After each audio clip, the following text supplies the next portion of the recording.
congratulations, you made it. You are an entrepreneur. You left corporate America 20 years ago and you built this thing from scratch. You have controlled your own destiny, and now it's time to end this business, to retire. How are you gonna do that?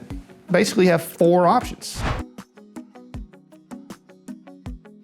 True story, I've had sellers tell me that it's a slap in the face that their children didn't want their business. But they'd already gotten over that and they're ready to find new options. Well, it's huge if you're transferring to your family because now it's no longer business, it's personal. And it is impossible to transfer a business to one child and to not change the dynamics with other children.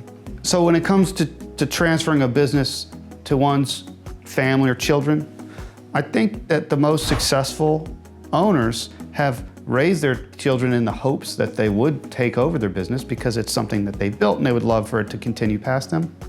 And the ones who their children went out and explored life and then came back and said, I've taken all these experiences and I'm going to apply them to the family business. Those are the ones that have been the most successful.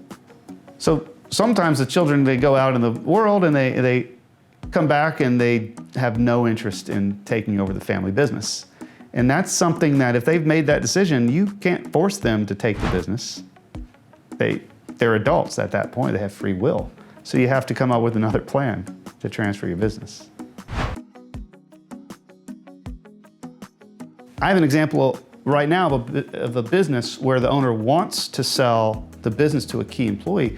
That key employee can't buy the business. There are certain shareholders like the franchisors or the lease holder that say you have to be this tall to ride this ride, and that key employee is not there. So even though this employee wants to buy the business and the owner wants to sell to that key employee, that can't happen. And so we have found a buyer for the business that plans to buy the business with the long-term plan of transitioning it to that key employee at a time when that key employee is in a better capable state of buying the business. A major challenge with some businesses is credentialing. So maybe you run a giant HVAC company and you have to have a general contractor's license, and you have an employee that wants to buy your business, but they don't have that licensure. They can't buy your business. Somebody at that firm's got to have that license. And it doesn't have to be a GC license, it could be a medical doctor. So licensing is something where if somebody wants the business, they have to be able to run it. Even if they want it, doesn't mean they can. Sometimes employees want the business, but they don't have an ownership mindset. And we see this a lot with some of the blue collar or the technical type jobs. Maybe you're a hairdresser and you've always rented a booth at a salon, and it sounds good to own the salon, but you don't want to get up early and sweep the floor.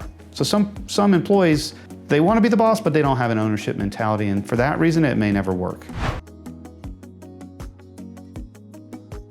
If your business makes enough money, you can replace yourself with a CEO, a manager, and you can keep ownership of the business and replace yourself by hiring someone to step in. So it's important to realize that you still have liability of the business. If you own the business, the bills are going to come to you, your name's on the door, the problems are going to come to you.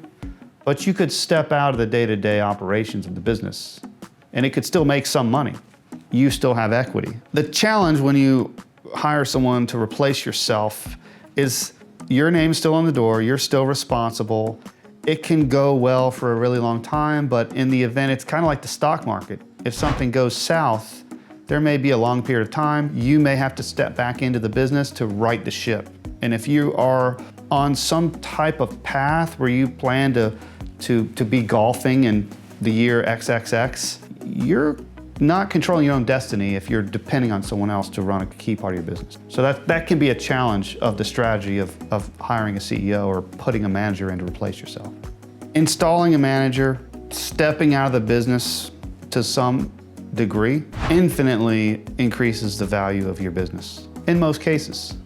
Because buyers are looking at your business, most buyers are saying, how much money can I make with how little effort? So if you've replaced yourself to some degree, it's less intimidating for a buyer. There will be more buyers that will say, he's already got a manager, this thing kind of runs itself, I can do that.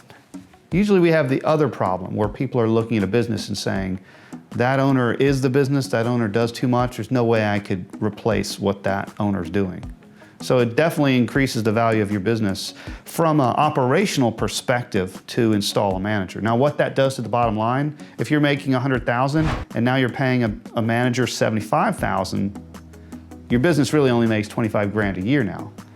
That devalues your business. So it's kind of a push and pull there.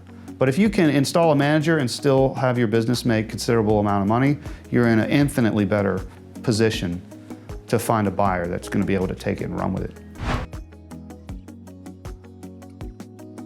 So if you have a business and you're looking to get out completely and you don't want that obligation of having your name on the door, you don't want the bills coming that ultimately you're responsible for, then the option of selling 100% of your shares, getting out of the business, getting the total consideration, whether it's all up front or over some payment plan, that's when that really makes sense. And then you need to decide if you're going to do it yourself or enlist the help of a broker.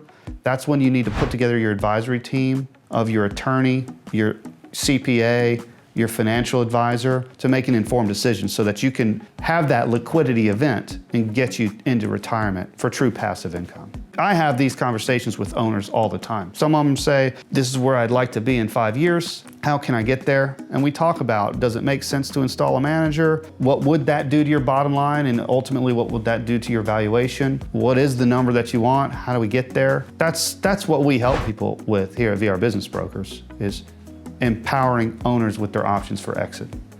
People can contact me through my website, vrbiztriangle.com. My phone number is 919-628-0571. And it doesn't cost a penny to talk to me. When people call me, the first thing I tell them is, I don't know why you're calling, but I want you to know that all calls are confidential, and I'm just really excited to hear about your business. How can I help you? That's kind of how we start every conversation. If you want to see more of these videos, definitely subscribe and like our content. We're on all the social properties at VR Biz Triangle. We're on Facebook, LinkedIn, YouTube, you name it, we're out there. So follow us online, contact me for a confidential conversation, and let's continue the conversation.